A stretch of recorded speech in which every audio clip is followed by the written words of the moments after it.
Some have called COVID-19 the great equalizer. What I think they mean is that the virus doesn't care about celebrity, fortune, or status. This microorganism simply sees a person as a host. No one is immune to this novel coronavirus without a vaccine, and it has infected all kinds of people. Every person is right to worry about this disease. What the data reveal, however, is that this virus hasn't affected everyone equally. Like every other disease that's ever been, COVID discriminates, primarily because of the world's health inequalities. The risk of death among some ethnic groups is higher than in others. Older people have died in more significant numbers.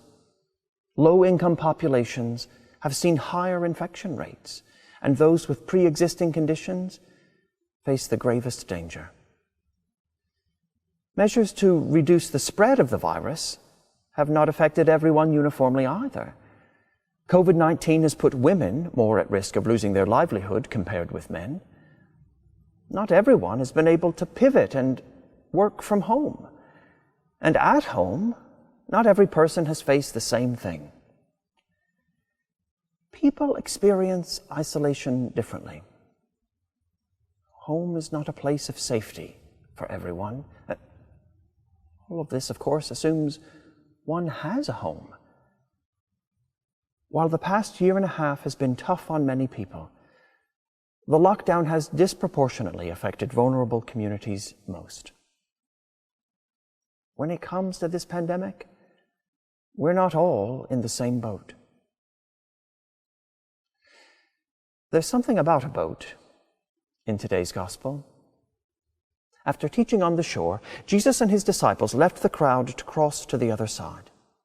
They encountered a violent windstorm on the way, and waves began to shovel water into the boat, threatening to sink it.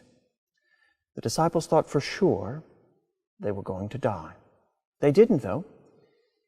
Jesus calmed the waves. How all this happened is significant. Here was a boat with several people in it, people from various places and walks of life, backgrounds, medical histories. In this vessel, everyone is in the same predicament, each one facing mortal danger. And the notable thing here is where God is. God isn't witnessing this from afar. God is with the distressed disciples in the same boat.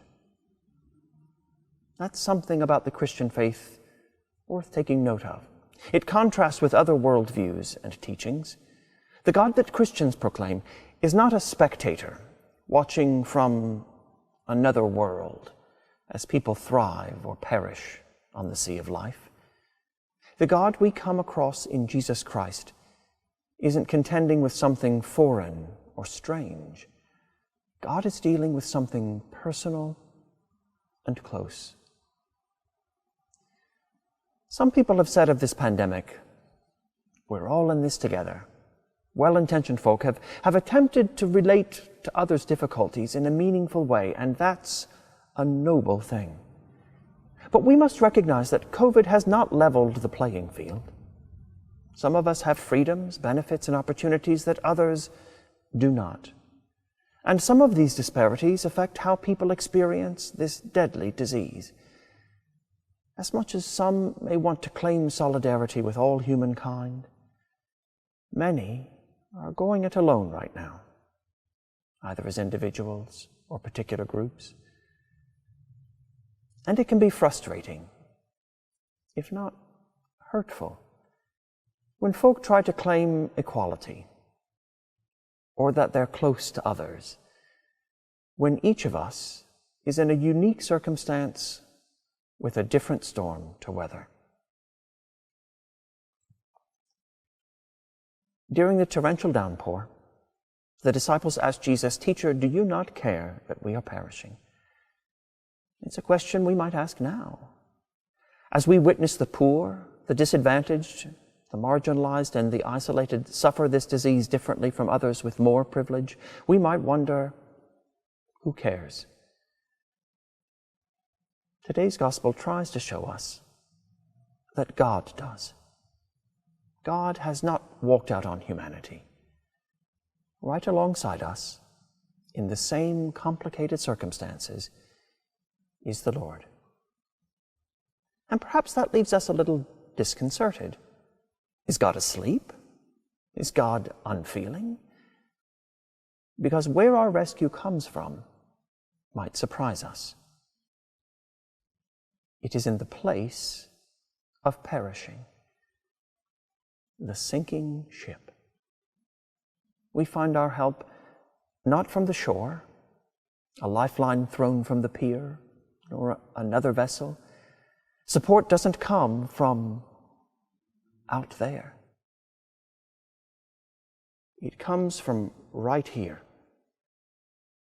No matter where or who we are not on our own. God is in this boat with us.